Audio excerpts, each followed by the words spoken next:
مرنے کے بعد روح کیسے تڑپتی رہتی ہے۔ رسول اللہ صلی اللہ علیہ وسلم نے فرمایا، میت پر سب سے زیادہ سخت حالت۔ بسم اللہ الرحمن الرحیم۔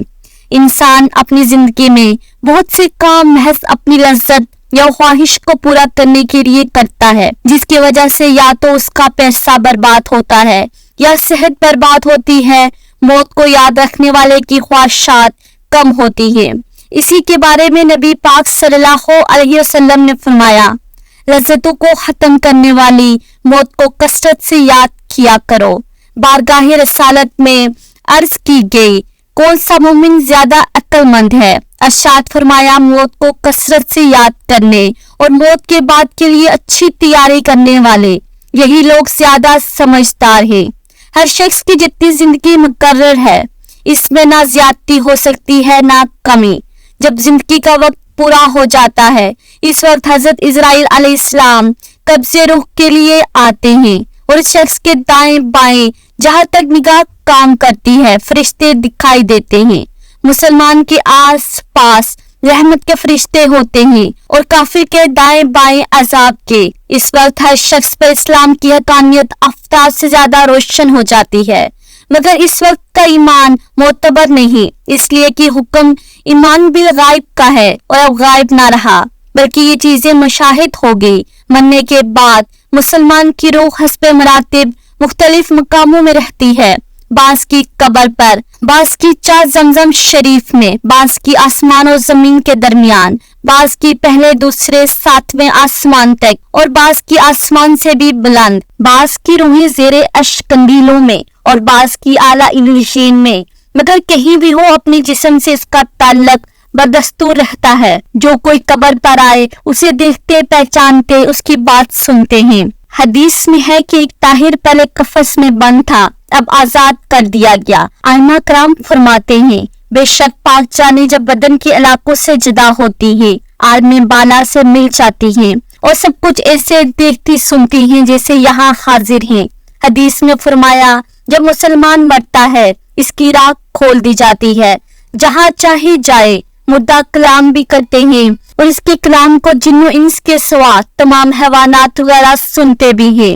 جب مردے کو قبر میں دفن کرتے ہیں اس وقت اس کو قبر دباتی ہے۔ اگر وہ مسلمان ہے تو اس کا دبانا ایسے ہوتا ہے جیسے ماں پیار میں اپنے بچے کو زور سے چمٹا لیتی ہے، اور اگر کافر ہے تو اس کو اس زور سے دباتی ہے کہ ادھر کی پسلیاں ادھر اور ادھر کی پسلیاں ادھر ہو جاتی ہیں۔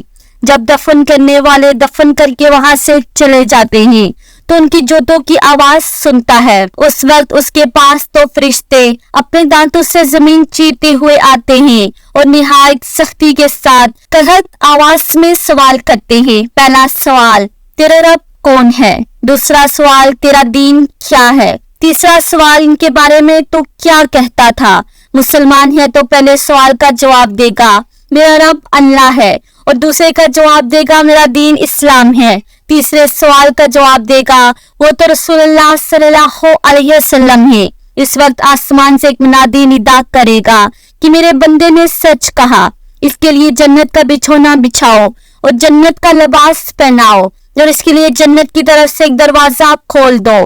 جنت کے نسیم اور خوشبو اس کے پاس آتی رہے گی اور جہاں تک نگاہ پھیلے گی وہاں تک اس کی قبر کشادہ کر دی جائے گی، اور اس سے کہا جائے گا کہ تو سو جا۔ پہلے اس کے بائیں ہاتھ کی طرف جہنم کی کھڑکی کھولیں گی جن سے جلن اور گرم ہوا سخت بدبو آئے گی، پھر بند کر دیں گے۔ اس کے بعد داہنی طرف سے جنت کی کھڑکی کھولیں گے اور اس سے کہا جائے گا، اگر تو ان سوالوں کے صحیح جواب نہ دیتا تو تیرے واسطے وہ تھی، اب یہ ہے، تاکہ وہ اپنی رب کی نعمت کی قدر جاننے کے کہ کیسی بلائے عظیم سے بچا کر کیسی نعمت عظمی عطا فرمائی۔ اگر مردہ منکر ہے تو سب سوالوں کے جواب میں کہے گا، افسوس مجھے تو کچھ معلوم نہیں، میں لوگوں کو کہتے سنتا تھا، خود بھی کہتا تھا۔ اس وقت ایک پکارنے والا آسمان سے پکارے گا، یہ جھوٹا ہے، اس کے لیے آگ کا بچھونا بچھاؤ اور آگ کا لباس پہناؤ اور جہنم کی طرف ایک دروازہ کھول دو۔